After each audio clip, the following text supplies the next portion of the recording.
ভাই দেখেন এটা কোন ধরনের ফাইজলামি আপনারা একটু বলেন। যে আমি এই যে আমি এখন বর্তমান কোথায় আছি আমি আপনাদের একটু দেখাই। দেখেন এটা হচ্ছে মণিপুরি পাড়া।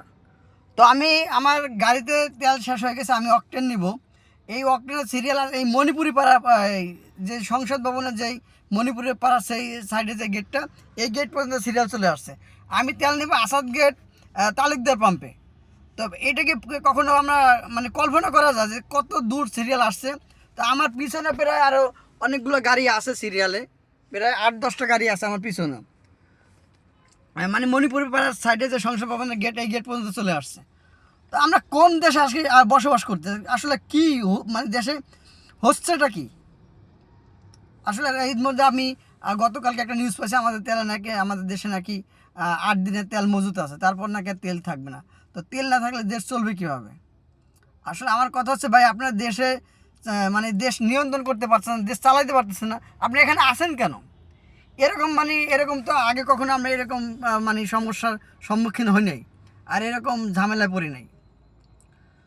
তো দেশের মানুষ কতটা সমস্যা আছে। আমি আর একটা কথা আপনাদের বলতে চাই যে সরকার একটা পদক্ষেপ নিচ্ছে যে মানে যারা আপনার স্কুলের বাচ্চাদের নাকি অনলাইনে ক্লাস করাবে।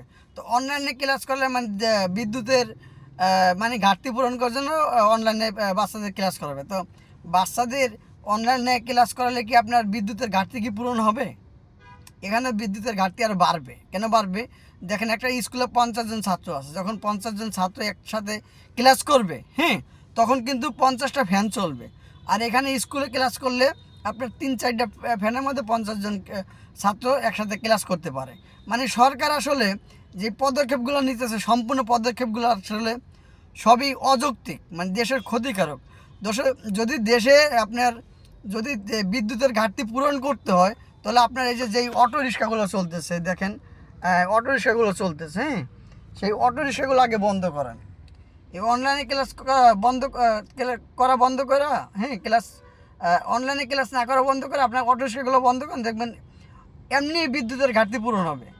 আর গত পরশুদিন আমি দেখলাম যে আপনার গুলিস্তানে যেই হকার, ফুটপাতে যে হকারগুলা মানে কি বলে অবৈধ ফুটপাত দখল করে যারা ব্যবসা করতেছে তাদেরকে উচ্ছেদ করছে।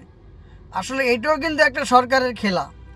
মানে এই উচ্ছেদ করছে, দেখবেন সর্বোচ্চ 1 থেকে দেড় সপ্তাহের মধ্যে আবার ওইখানে তারা চাঁদা দিয়ে আবার সেই জায়গা দখল করবে।